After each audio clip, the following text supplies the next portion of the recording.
Hello everyone, it's me Uncle Dan. Today I am going to read S6 6033, Muffy's Secret Admirer.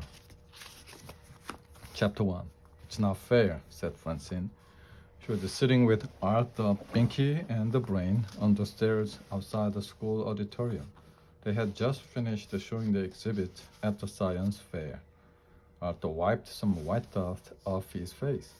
Mine probably would have made a better impression if it hadn't exploded, he said.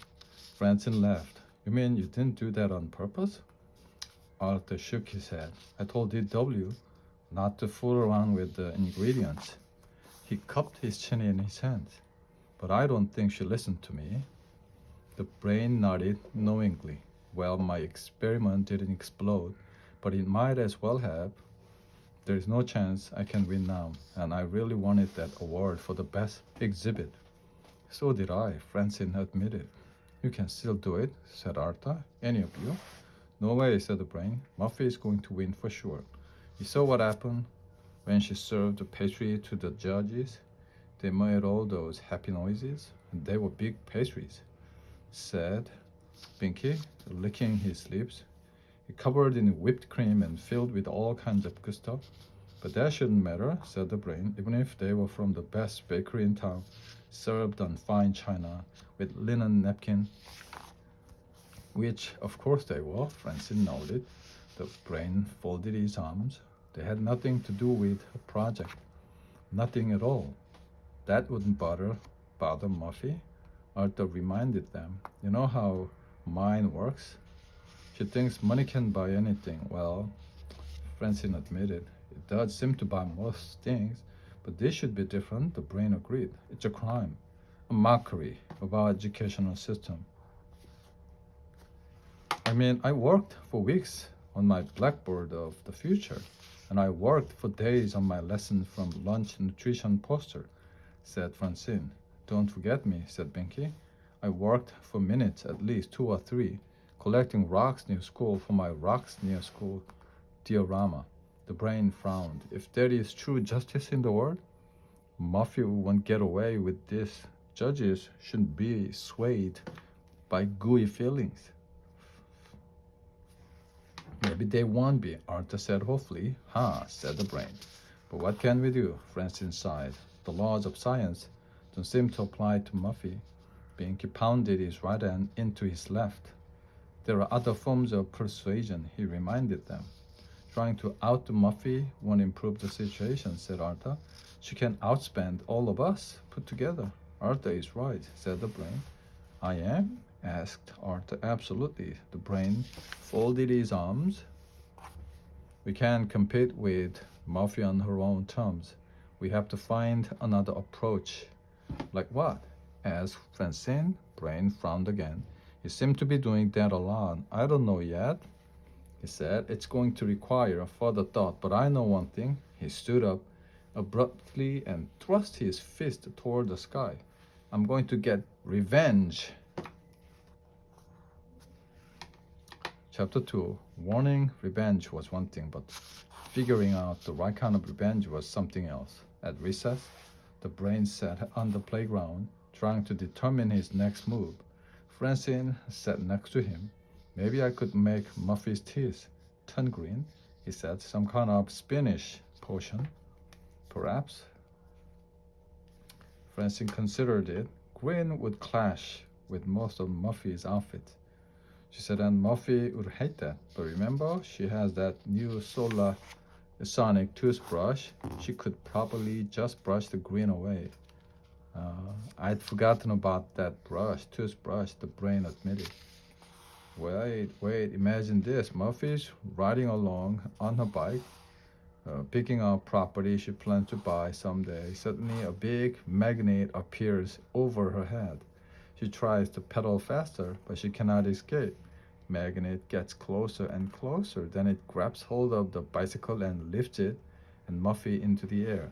He smiled. I can hear her screams already. That would give her a good scare. Francine agreed. But where are you going to get a big magnet? And what will hold it up? A helicopter? And where are you going to get that? Brain looked pained. Give me a little time. I didn't say I had worked out all the detail. Francine snorted. You're going to need more than a little time. Arthur came over to join them. I can see by your faces that your revenge plan is making much progress. The brain just growled at him. Arthur shook his head. Brain, you have to let go of this. If you don't, you'll go crazy and your brilliant scientific career will be ruined. Before it ever starts, go away, said the brain. I can't talk to you. I must concentrate all my thinking capacity on the task at hand. They haven't even announced the winner yet. Francine reminded him. Who knows, Muffy might lose. The brain snorted. Sometimes it's better to forgive and forget, said Francine. Be noble. Then the other chick. Stop like that. Stop like what? Asked Muffy, who was passing by with Prunella. Oh, nothing, said Francine. By the way, I still have a few pastries left over. Does anybody want one? Francine and the brain said nothing. Maybe later, said Arthur. They are really good. Prunella told them. Muffy smiled. You should know. You had 3. Francine, you might like. Oh, right. Forgot with your new interest in nutritional value. Pastries are probably a bad idea. Muffy shuddered. Honestly, Francine, I don't know where you got that idea. Who wants to know all that food group stuff? I eat what I like, and I like what I eat. Prunella laughed. That's a good one, Muffy, she said. Food for thought, food for thought. Muffy added. Prunella laughed again. Then they walked off together. Francine glared after them both. I may have been too hasty, she said, turning to the brain. Maybe we shouldn't give up on revenge just yet. Chapter 3. The kids returned to Mr. Rapin's class after recess. Muffy was still talking with Prunella. So I'm trying to decide where to put the award. There's a nice spot in my bedroom, but not as many people will sit there. Maybe the living room would be better, Prunella suggested. You may be right. Over the grand piano would be worth considering, I'll ask. She stopped suddenly, seeing a folded piece of paper on her desk. What is this? She wondered aloud. She opened it and started to read. What is it? Asked Prunella. Muffy didn't answer. She just kept reading and reading and reading. Then she gathered Prunella, Sue Ellen, Francine, and Fawn. You won't believe what I got, she said. A new bike? An entertainment center? A trip around the world? No, said Muffy. I mean, here at school, it's a note. What kind of note? Asked Sue Ellen. Muffy smiled. You be the judge, she said. Listen to this. Dear Muffy, I have long admired you. Regardless of the difference in our ages, that means he's older. How can you tell? Asked Sue Ellen. If he was younger, he wouldn't know how to write. Prunella wasn't so sure. Maybe he's a genius kindergartner, she pointed out.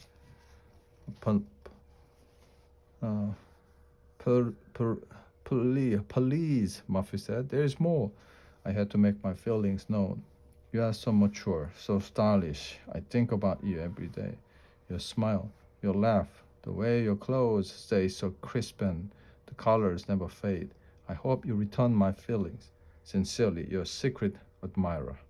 Muffy sighed. She pictured herself having a picnic with her dream guy in the backup, one of them matching Rolls Royces, or going down to the bank to count each other's money. Maybe he's even in 5th grade. Prunella shook her head.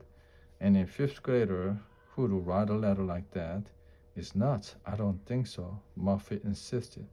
He obviously appreciates maturity and fine clothes. Prunella shrugged. Muffy grabbed Francine's arm. Let's watch the 5th graders and figure out who wrote the note. I can, said Francine. I have cafeteria duty. All right, then you come with me, Sue Ellen. Sue Ellen groaned. Francine smiled to herself. As they walked away, the brain watched all this from another table. A smile slowly spread across his face. What are you so happy about? Arthur asked him. You look like one of those cats that swallows the canaries. All that's missing is the feather. The brain tapped his fingers together. Have you ever realized how easy it is to manipulate someone into doing what you want?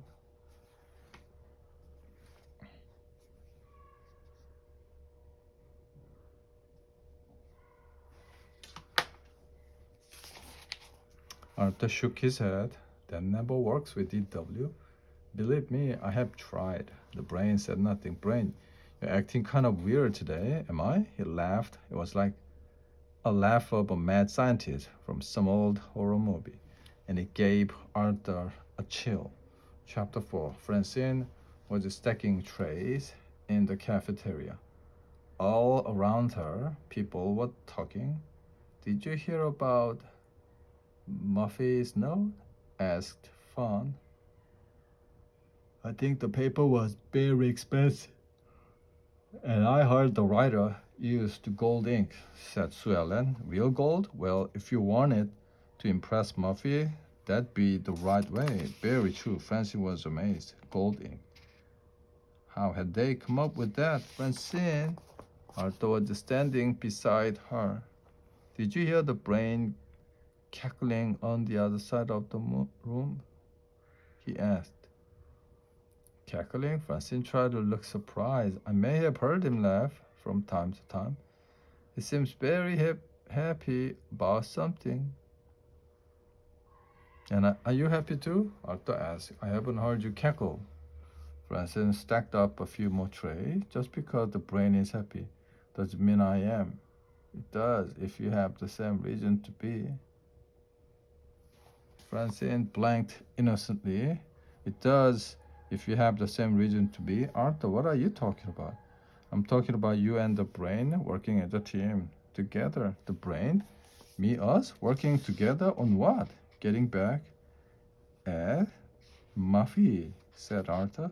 Two of you wrote that note to her. Note what? What note? The note from Muffy's secret admirer.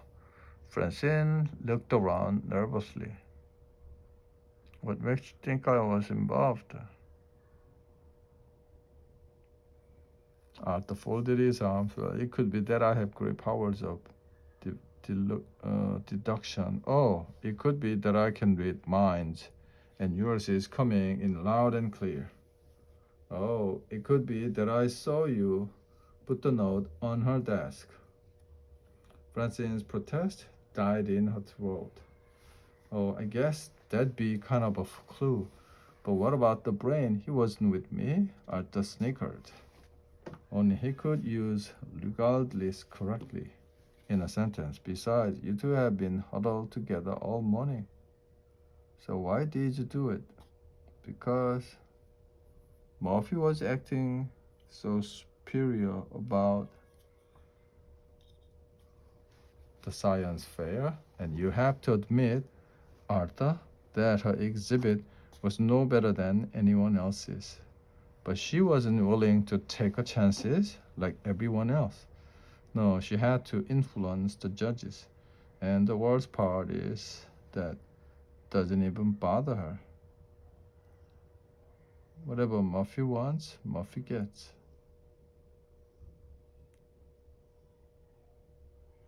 And the worst part is that doesn't even bother her. Whatever Muffy wants, Muffy gets. Francine paused. Well, now she's getting something else she wants.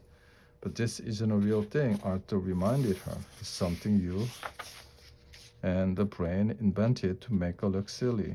Francine didn't try to argue.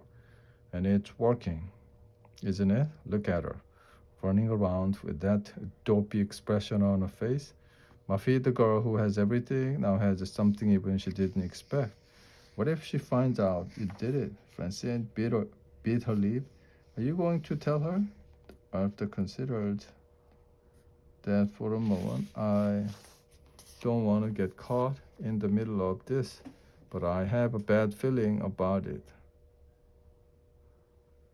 Francine, I think you should tell her yourself before it is too late. Francine stuck her nose in the air. For Ted, where's Ted? She said. Chapter 5. What's the matter, Muffy? Francine asked, as Muffy stormed over to her during afternoon recess. What's the matter,